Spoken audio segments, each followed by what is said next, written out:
What's up, everyone? Welcome on in to another episode of Golf on Tap. Today, we got a banger episode in store for all of you. I'm Jack Bushman, Ross Baran here as always, but we're joined by a Chicago icon, radio legend, none other than Mike North. If you don't already follow him on X, follow him at North to North. If you don't already, you're behind the eight ball there. Mike, we really appreciate you joining the show, my man. How is this Wednesday afternoon treating you? How old are you guys? How old are you two guys, Jack and Ross? I'm 26 going on to 27 here in a couple of weeks. I am 32 going on 33. Forgot about how old. I forgot things that happened back then. 32, 26. You guys are just getting rolling, man. Good for you. We appreciate that, Mike. Yeah. Before we kind of dive into some golf conversations and wherever the flow takes us, I do want to let you know that, funny enough, Mike, we have had an encounter before, but it was a long time ago, Mike. I have to take it back. I highly doubt you remember it, but it was way back in 2010 during the Chicago Blackhawks Stanley Cup parade. I believe, if I remember correctly, you were maybe downtown doing a radio piece or something outside. Yes, exactly. And me and my dad were just walking the streets at the parade. Look to our left. Holy shit, that's Mike North. Went up and met you, shook your hand and talked to you for a little bit. And man, that's, as a kid growing up, I really was fascinated by sports. And the only thing I really knew was sports. So all the sports media people, those were really my legends. And Mike, I truly was, this is a true story. I was so starstruck when I met you that the next fall, my fantasy football name as a 13-year-old, my team name was I Met Mike North. And now that I got you on the show, I might have to name the team next year. I interviewed Mike North. So how did you do? I don't recall how that team did in particular, but you didn't win it. In my mind, I was 13. I'm just going to assume that I won it and maybe keep that mojo going into next year. But hey, that was at Channel 2. We were downtown. I was working for CBS at the time. And Jiggets and I were both doing the show in the morning. And we ended up, they said, can you come downtown and talk to people and, interview the people? And if I remember, it was hot. Yeah. It was very hot that day. And Jiggs was sweating like Patrick Ewing at the free throw line, and I was sweating like I was being chased by the cops. I mean, seriously, it was so hot out there, but it was a great parade, 2 million people, great time. Talk to guys like you, people like you. I always, I was the same as you guys, loving sports. Hanging on the street corner when I was 12, 13, 14, when you could actually hang on street corners with your buddies after playing ball and talking about everything. Nothing was scripted. I hear people bring scripted topics to bars now. Knock it off. Just go with your buddies, talk about like you guys get your podcast going. And, if you love something enough like you guys do, and you got a good right now, you're in a good genre of golf, which is very popular, especially with the betting going on now. And now you got controversy with Live and everything else. So, which I don't like, but we'll talk about that, I'm sure. But that's what I loved. I mean, the first guy that I grew up, the first guy on TV, I was born in 1952. Okay. It's 1959 and my dad's got the TV on, and the first superstar, the first guy I really fell in love with was Arnold Palmer, period, end of story. He was Tiger before Tiger. They would follow him down the fairway.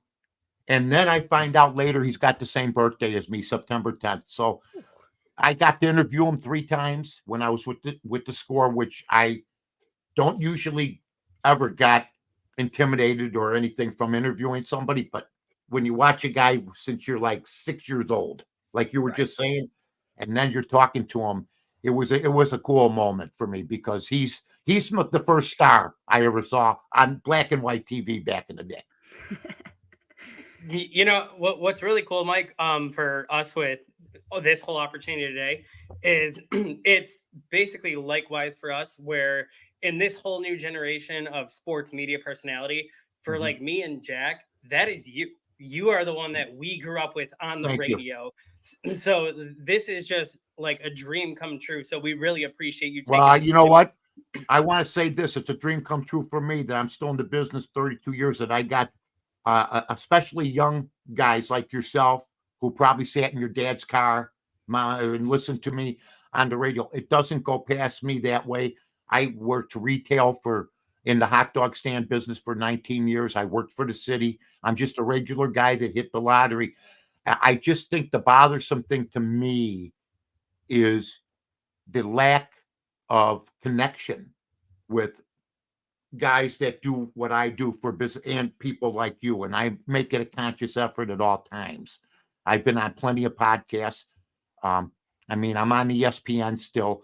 I own a piece of the Bar Room podcast, but I've never forgotten who put me where I'm at. It was the people, it was the fans, it was your moms, it was your dads, it was people back then. I mean, you guys are still young guys, but I was at the Score from 92 to 2006. I had a good run over there. And then at Fox, where I was there for 6 years, and now I'm at ESPN with another younger guy who's a great guy. We have a great time, Carmen DeFalco. So, I'm very blessed to still be around because the original guys aren't on regular radio anymore that I started with. And I think everybody took a bet. They told us, I think we wouldn't last 6 months back then. And if you're a competitor, you don't like that kind of talk. So, we're still here. We're still in the Score, still going.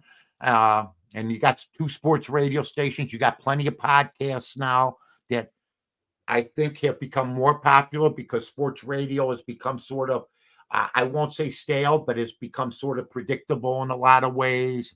It's court storming. Let's all talk about court storming. It's, they all talk about, there's no, in my opinion, not as much imagination or production as there used to be.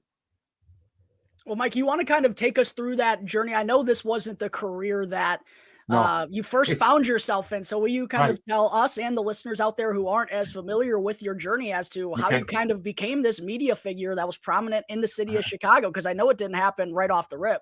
No, it didn't. And that's a good question. I started, I owned a hot dog stand called BB's. We owned three of them. The last one I owned by Schurz High School in Chicago. And we used to get a combination of adults and kids and everything else. And I'm reading in the paper one day and what started really happening is that the WXRT people started coming in my place. It's a rock station in Chicago, and I knew all of them. And Bob Birdie wasn't going to be doing Athlete's Feed. It was a segment they did on the morning show on WXRT. And I asked Norm Weiner and Lynn Bramer, who was a good friend, God bless Lynn, who's gone now. Yep. I asked them, can I do Athlete's Feet? Man, I can do what Bob Birdie's doing. They go, no, Tom Pachork's going to do it. I go, Tom Pachork? I go, but I know you guys. They go, I know my sports. They go, nobody knows who you are. I go, how do I know? Then how do I get to be known? Well, you're too old to get into regular radio. So that's never going to happen. I go, really? I was 37 at the time. So that's old. I mean, Steve Dahl, all these guys, Stern, they all start in their 20s, Mad Dog, Russo, all my buddies. I said, okay, what do I do? They go, broker time, which is like podcasting now. But back then, you had to pay. I started a place called WSBC 1240, which was owned by the owner of WXRT, Dan Lee. But I didn't know about it. And they said, you can rent an hour. It's $200. If you want your own producer, it's another $100. And this is like in 1989. That's $300 a week. It's a lot of dogs. Mike. A lot of dogs, baby. A lot of dogs. But I did it. And I hired my own producer. And I did it for 3 years. And I got it listed in the paper. My Dan Cahill from the Chicago Sun-Times would list it right with the other radio stuff. Rich King, Chet Kopic, Mike North, Saturday mornings, 8 o'clock, WSBC. So then people started listening. But to make the long story short, Dan Lee walked in one day after I read in Rob Peters' column in 1991. We're going to start a jazz station. And I said, I read this and I said to my wife, you see this? They're going to start a jazz station. And she goes, what would you start? I go, a sports station. Start a sports station. I go, Denver's got one. San Diego's got one. Los Angeles has got one. There's 12 stations now. And Chicago doesn't have one. So Dan Lee comes in a week later. Hey, Mike. I go, hey, come here. Now, there's a line. What are you doing? I see you bought the callers WJZZ for jazz. He goes, yeah, we're going to have a jazz station. I go, are you out of your mind? You got to do a sports station. You'll make more money and you'll do better ratings. This town's crazy. I talk sports all day in here with all my customers. Yeah, we're going to do it. That weekend, he goes home. Friday night. The next morning, he goes and buys 2 newspapers. They used to be this thick. The Sunday edition of the Sun-Times and Tribune. He goes to the entertainment section, looks at the advertising, because they hardly have any advertising. Goes to the sports section, 40 ads. He shows up on Monday, tells his staff, we're going to go sports station. That's how it all started. Wow, that's crazy, man. Yeah. And there's going to be, we're starting up. We're going to have our 3rd episode of Raging Mouth, 3rd and 4th episode coming out soon. We were on hiatus for the Bears. We had the first 2 episodes on before Bears season. We're going to run those. But it's about how the score started, the next 2 episodes. That should be coming up in a few weeks. Well, that's rather fascinating. Everyone out there who's tuning in, make sure to keep your peepers peeled for that. Tune in! Mike, what were kind of your first emotions getting involved in the sports meet? Were you confident in yourself? Were you nervous? Like, take us through what you were feeling going into it. They were all, I think everybody else was nervous. I was doing hot dogs. Now, all of a sudden, they said to me, the story I got, I walk in, and this is great. I got in the night before my interview, I got in a fight in a bar, and I got a black eye. Oh, no. I spilled drinks on people, and it was over on Cicero and Addison. And I got a black eye, so I show up to the interview with the black eye. Guy goes, what happened? I go, I just had a little problem last night, that's all. I go, what do you got for me? Because I did the interview. He goes, they called me six days later, said, we're going to give you weekends.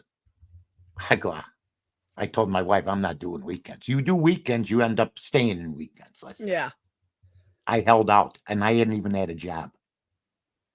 She goes, are you crazy? And then the guy that was supposed to work with Jiggets, from what I understand, it was Bruce Wolf, decided not to do it and stay where he was at. And they gave me the opportunity. They go, you got a 6-month trial.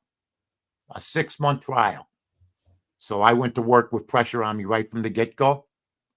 Didn't bother me one bit. But I understand the agents for the other guys were nervous because they all had families. I'm 41 years old. I mean, at the time, I'm 40 years old. I'm married, but I have no kids. I have fun. That's the way I've always been. Play a lot of sports. I was playing softball, baseball, basketball, football still. And then I get this gig, and then everything changed. Wow, that's crazy. Yeah. I did want to ask the lottery. Yeah, gosh. I did want to ask you, though, before we get into some golf talk, the last question I have, how was the business in the dog slinging industry? And do you remember what dogs were going for back in the day? Oh, yeah. I had a hot dog with fries was what, $1.25. Ugh, that sounds excellent. Chili, a small cup, 75. A large cup, $1.25. Italian sausage, $1.25. Italian beef, $1.25. Pop, 3 different sizes, 40, 50, 75 cents. We didn't have bottled water. If you wanted a glass of water, it cost a dime. You'd get a styrofoam cup. There was no such thing as bottled water. I had a poker machine in there. Made a lot of money from it. Oh, yeah, back in the day. I split it with the boys, 50-50. The arcade guys. I don't mean to cast any further. But yeah, the hot dog business, I know all the people from Vienna, became all friends with them. They've done some sponsorship for me. So it's just been a great time. I mean, I've lived a full life, and I'm continuing going, keeping healthy. I want to say condolences to Richard Lewis. I saw that today. I got to interview him at the Plaza Hotel back in 1990. I want to say 6. We were with the Bulls with the Knicks, and we were at the Plaza Hotel. We had a big room we did a show on, and he showed up, and we gave him a cup of coffee. You know, you get the old styrofoam cups. Give him a cup of coffee. Go here. He goes, I traveled 10 miles for this. You know? Just a funny guy. So yeah, been blessed, happy, and now look, I'm talking to you two guys, and you got a good niche. Golf is great. Oh, the game of golf is quite an interesting time right now. Ross, I know you got some golf related questions. I'll let you shoot it on with Mike. Well, I definitely have my golf related questions, but Mike, I just need to know, in all this experience that you've had with the people you've been able to be around, could you just give us like a Mount Rushmore of your favorite people over the course of your career that you really look forward to being able to work with? Oh, well, Dan Jiggets is one of them. I mean, without Dan Jiggets, the thing doesn't work. I mean, he let me run with the ball. Uh, Dan was a straight man, but underrated, funnier than hell. Best straight man you could have, but he had a sense of humor in his own way. Uh,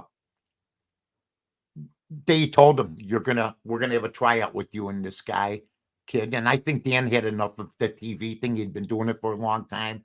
I worked for CBS. I mean, he's a pioneer in TV.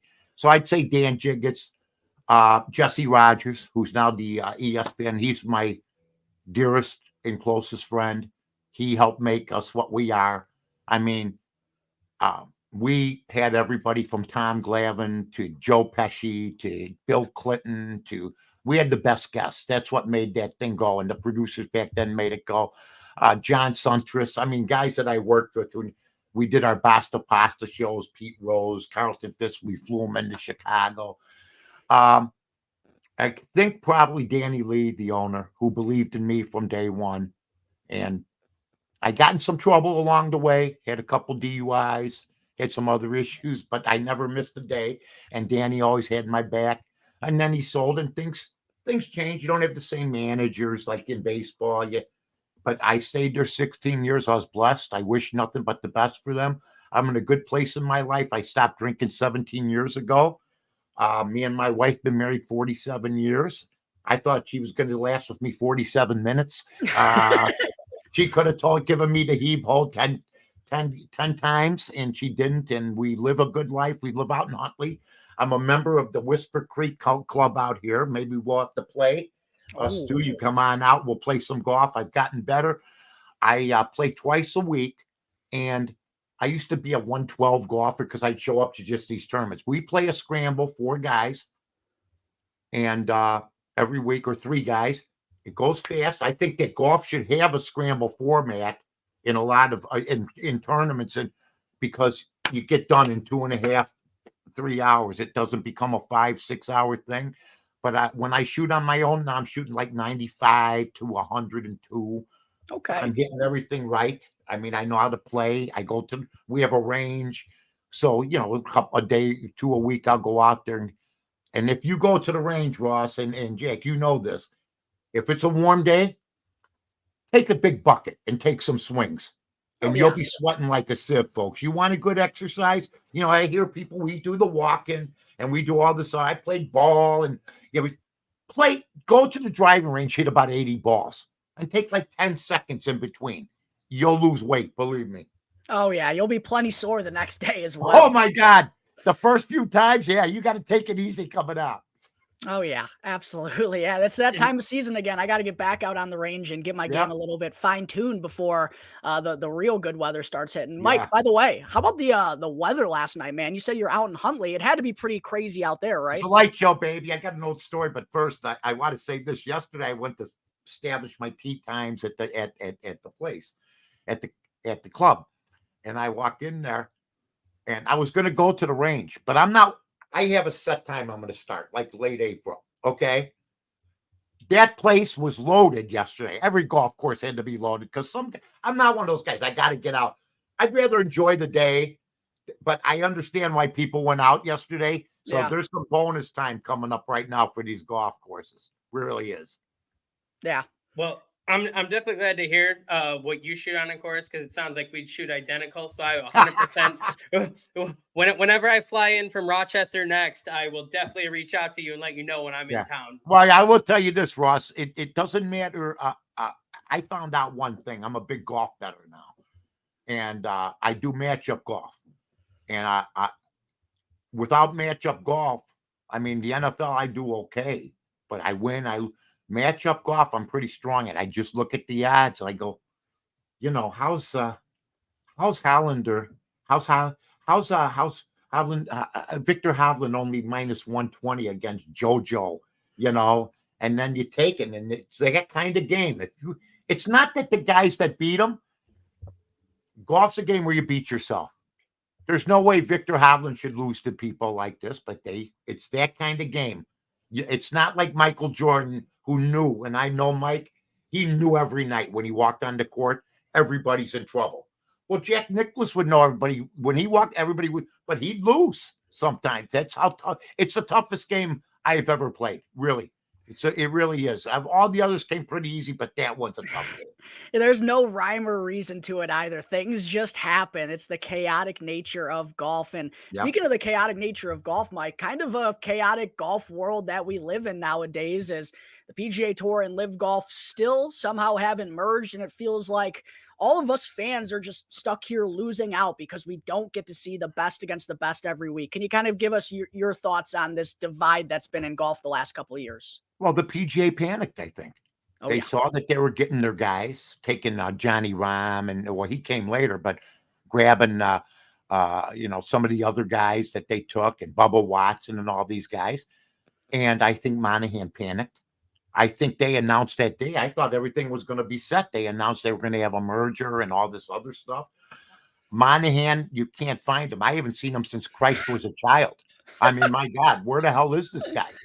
He's he had stress. He sold out his membership. He sold them all out, did it behind their back with Greg Norman and that crew. That being said, I don't watch Live. I think it's a horrible product. I don't think people want team golf. I think what would be ideal is once they do a merger with somebody that has a half a brain, you have the Live golfers here, you have the PGA golfers here, and you have matchups. You have 2-on-2s and stuff like that. But the 4-man teams, I think they want to set it up someday like the NFL, with the Live division and the PGA division.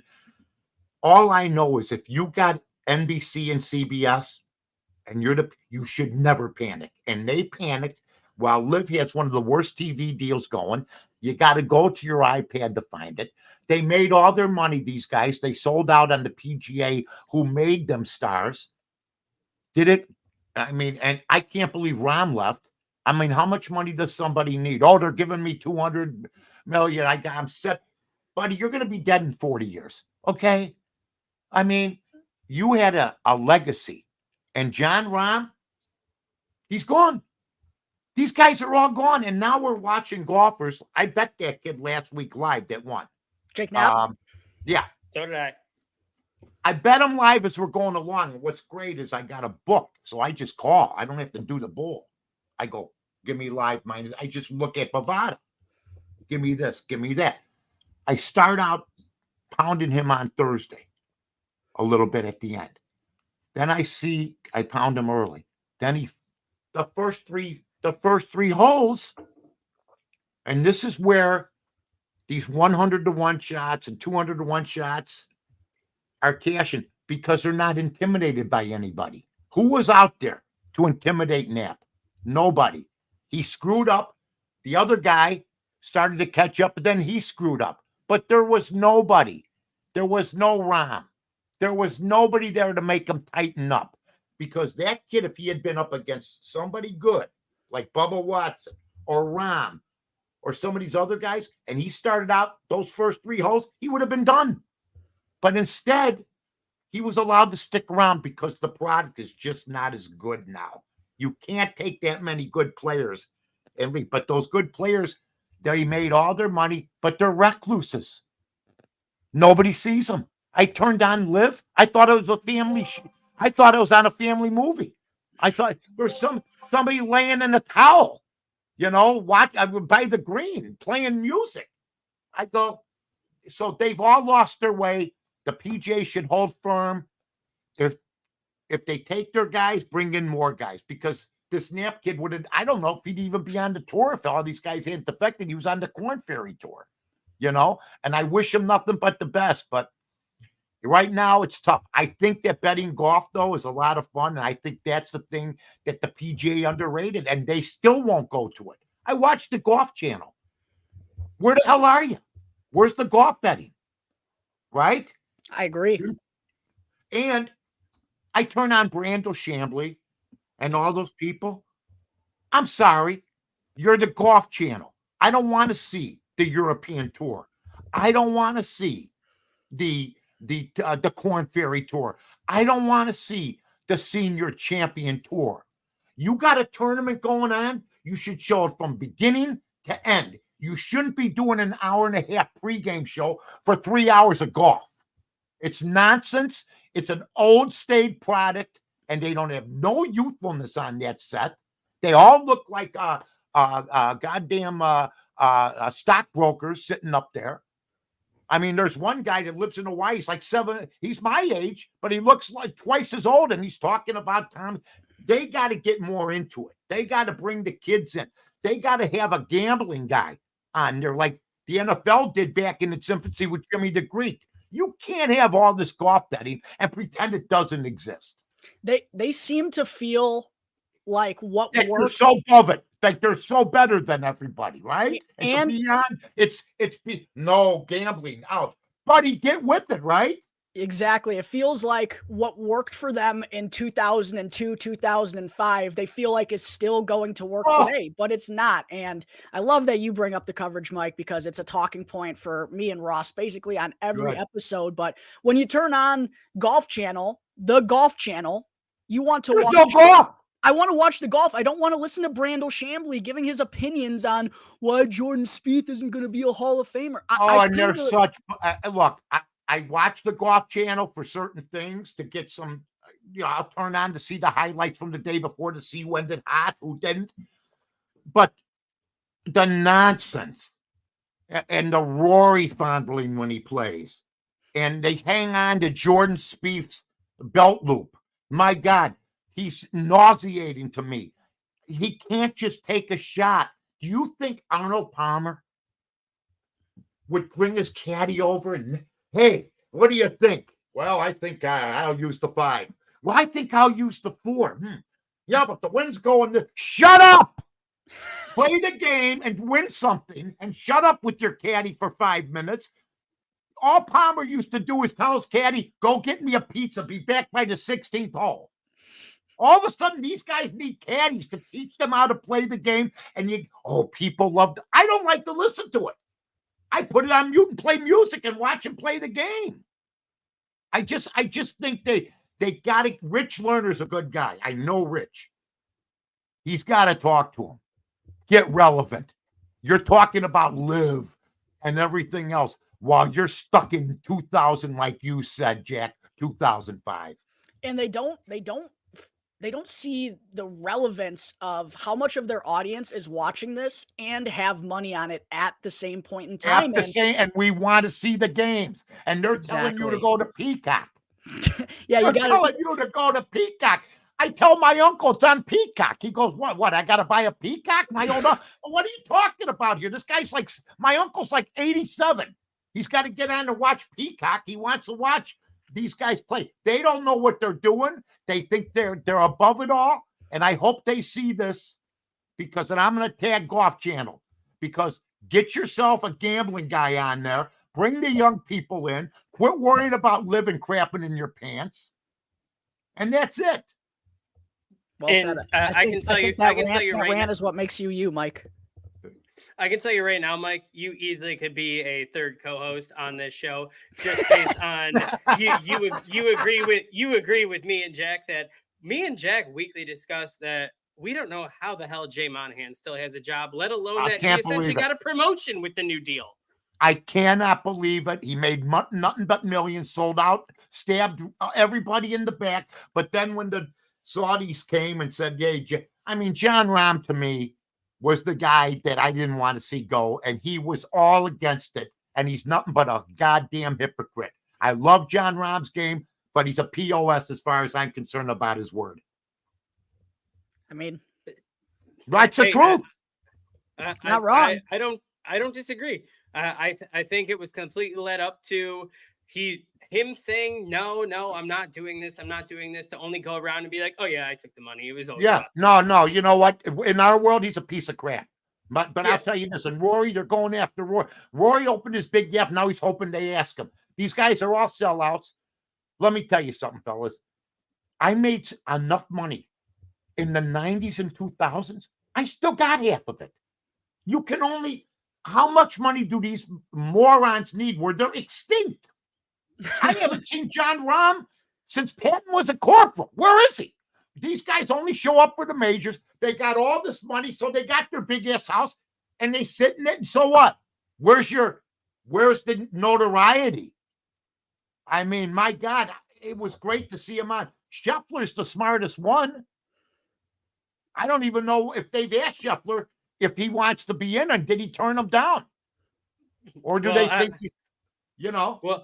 Well, I mean, I don't know if Liv's going to want to invest in Scotty Scheffler for, $500 million to watch him not be able to sink a 3-foot putt every single week. So, yeah, I saw that. You're absolutely right. I love Scotty. He's got the yips a little bit, but let me tell you, I got a golden key. It happens. Yeah, I got it right over here. I got 24 courses on Rollins made it for me. Rollins, and it's in the arcade form. And sometimes I get the yips on the golden tee game.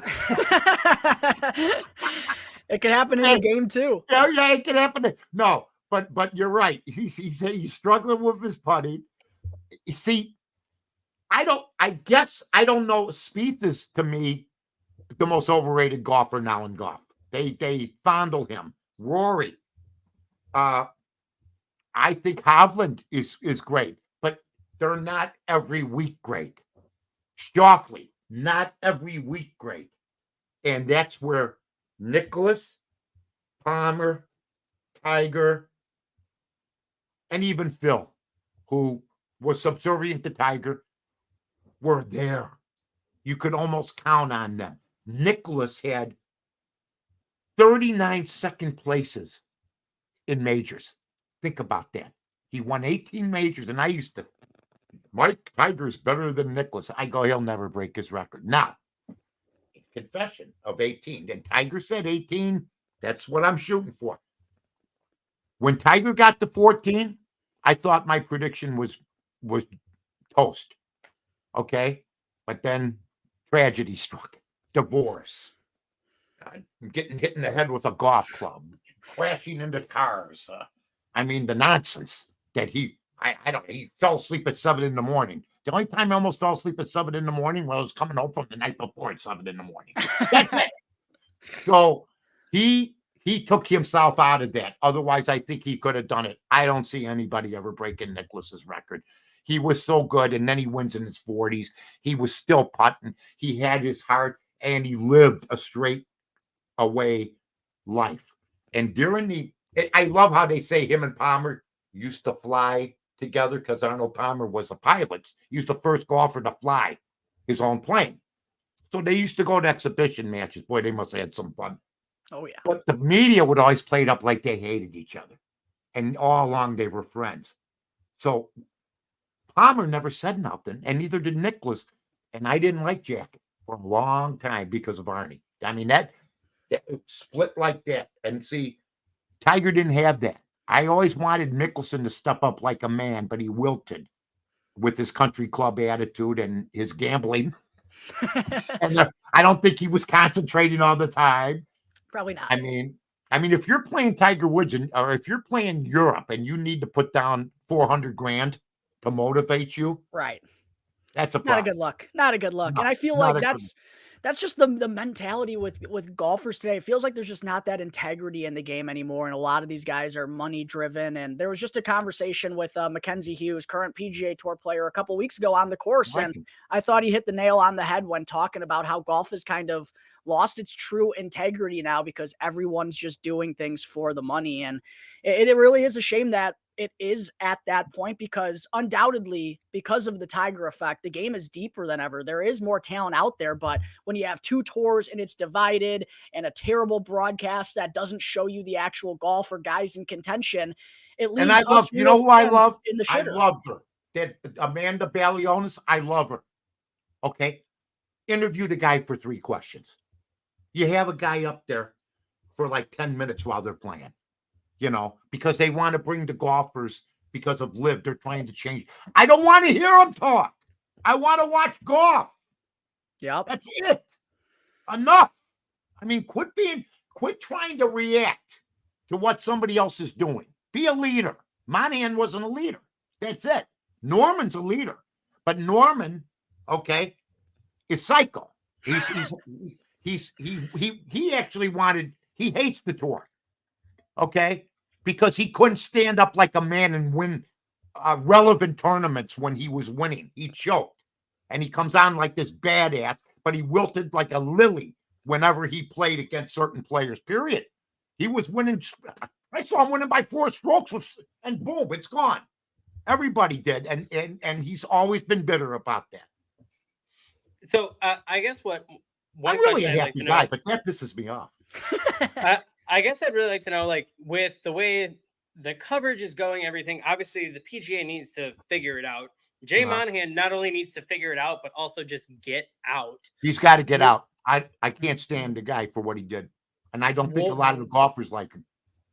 What do you think about like the PGA Tour trying to change things and having things where like the waste management, they tried to spice it up a bit and have like Smiley Kaufman and Kevin Kisner on the mic to kind of give the players side and have a player interview. What do you think, now like they've injections raised, like that? Ross, now they've raised the prices for next year's waste management to keep the riffraff out. That's what I'm hearing, because it extended to the whole course this time. It used to be you had the major stands, and here, they're drinking beer and everything. Well, I heard they were sliding down hills, they were acting up in the lots and everything else. So now they've raised that price to try to keep. Unfortunately, it was unruly, the last one, and they're saying stuff to these players you shouldn't say. I mean, it's really gotten a little bit out of hand, and I noticed that some players don't even go to the waste management. I don't think Roy was at the waste management. I don't think no. Some of these guys, they don't want to hear that crap, because Roy shoots a bad putt, like you said, Jack. And Ross, a Scheffler misses a putt like that. They say stuff. They got money on the bets. They betting holes. They're on their phones. They're drinking 10 beers. So it's not a good situation right now. But I still love it. I love stadium golf. Yeah, but I like the sereneness of the Masters too, to be honest with you. Yeah, absolutely. Liv thinks you got to have 50 people and women running around in bathing suits and slapping each other with towels and playing Frank Sinatra on the music. And give me a break. The PGA is still king because they have 2 major networks covering them.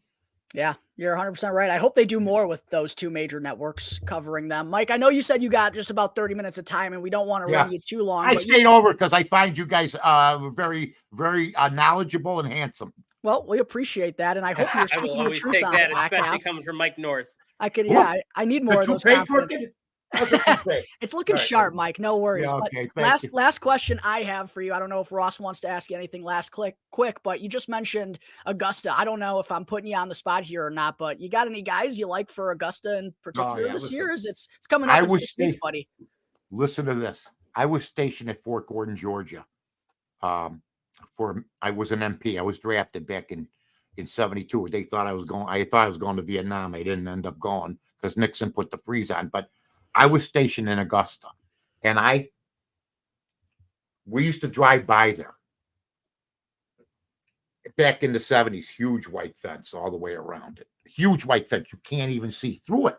Okay. You have some golf courses, they put the tarp over the fence so you can't see. Huge white fence. We drove in there once. We almost got shot. I mean, it's like, where are we? We're in our army uniforms. Get out of here, So it was really an experience. I would say right now, I'm going to take out Spieth. I'm going to take out Rory. Rory can't. It's too big a weight on him. He talked about it the other day. Yeah, he did. Yeah, he's already thinking about it. So I'm not going to think about it till later. Well, no, you're thinking about it right now. You're talking about it. I think you can't. I think Scheffler's putting woes have gotten the best of him. I sort of like Victor Hovland. Okay. I like Schauffele. I like these 2 guys, but there'll be a time nowadays they crap the bed. I thought Spieth was going to win 12 majors. You know what I mean? And now he's sort of falling off the shelf. Schauffele, Hovland. I don't want Smith. I don't want Rod. There's not a lot of big names. I think maybe there'll be. I'd have to go with Scheffler just because of his ball striking ability, and I'll take Max Homa. Okay. I I like like it. Max. I think Max has got that inner fire in him that he just wants to play golf. Give me the club. Hit it. He's not like Spieth, have to have a conversation. He seems pretty resolute. Doesn't miss by a whole lot when he has a bad shot. You don't see him hitting the ball all over the place. So those are my 4 guys. Okay, I'll make sure to keep note of that. Yeah, write it down, Jack. Write it down. I know you. And if it's wrong, don't remind me of it. I'll be coming your way when I wind up with $0 in my account at the end of Augusta. Hey, who's that jersey up there? Is that Bedard? It absolutely is Mr. Connor Bedard, the man, the myth himself. What a special kid he is. He'll be gone in 10 years, play for the Red Wings, win a cup, and then the Hawks will come back and honor him. Don't you put that on me, Mike North. Don't you put that on me. Same. Look at Kane. I don't want to hear it. You know what Chelios told me? Chelios told me, I'll never play for the Red Wings. A month later, he's on the Red Wings. And then the Hawks could have given Kane $3 million and you let him go. Come on. Well, we could have Kane and Bedard on the same team, baby. Or would it have happened that way? Or did they need to get rid of Kane to get Bedard? Likely they would have needed to get rid of Kane to get Bedard because Patrick Kane probably would have made them too good to get the #1 overall pick. But if Connor Bedard ever ends up with the Red Wings, I hope it's in like 15 years and we have a boatload of Stanley Cups and I'll run into you at another parade. You know what? I have a BLT waiting for me, but I'm willing to sacrifice and give you just a little bit of advice. Okay. Oh my gosh. I'm going to name you some guys who were kicked out of this town. All right. That were great players. And Ross will know it. Ross lives in Rochester. They have their own issues over there. What am I supposed to do? The Buffalo Bills, they get a little bit of snow they can't dig out. I always thought they could. That's beside the point. I'm going to tell you something. Roenick ended up gone. Bobby Hull ended up gone. Chelios ended up gone. Kane ended up gone. The biggest prick of them all stayed, Makita. The guy that, and I'm telling you, someday Bedard will be, what a shot by the Toronto kid Bedard, who's in his 37th birthday now. But they got a good chance. They got to get some people around them. They absolutely do. I hope there's some good years for the Chicago Blackhawks coming up. I watched the goalie the other night. They got killed. I'm not just blaming the goalie. I think I might have. I mean, you got a quick glove hand? Stop anything. The puck went in the net. Wait, the guy took the slap shot. The puck went in, bounced out, and he went like this. Like he was like he I mean, they're bad right now, kid. They're bad. It's tough. You're speaking my language, Mike. I'll let you go and enjoy that BLT, though. We greatly appreciate your time. Mike North. Go and follow him on X at North to North if you haven't done so already. Mike, we just... When am I on again? Should we do it once a month? As soon as possible, Mike. It's up to you, my man. People will be sick of me after hearing this one. We better wait a little bit. I love you guys. Hey, we appreciate you coming on so much, and we're looking forward to that next chat, Mike. You got it, bros. Take care. Thank you so much, Mike. Have a good rest of your day. Once again, Mike North, Chicago radio legend. Thank you to everyone who tuned into the show. I hope everyone enjoyed. Go and show some support if you enjoyed that episode by following Golf on Tap on Apple Podcasts or on Spotify. It's 100% free. It's not going to cost you anything. Do us a favor and go and check it out there. Until the next episode of Golf on Tap, hopefully we got some more good guests joining the show. It's been a pretty awesome week, hasn't it, Ross? Dude, this week is... I don't even know if I can put it into words how cool it's been and how big it is for the show. And we appreciate everyone that is tuned in and rode with us. We're going up and up every single week. Shit's getting better. So thank you all for being part of this journey. And we are so excited to see where this show continues to go. Absolutely. Couldn't have said it better myself. Shout out to everyone who tuned into that episode. Shout out to Mark Malotz. Shout out to Mike North. It's been an excellent and big week here for Golf on Tap. We'll see everybody next time. Hope you enjoyed that show. Crack 'em.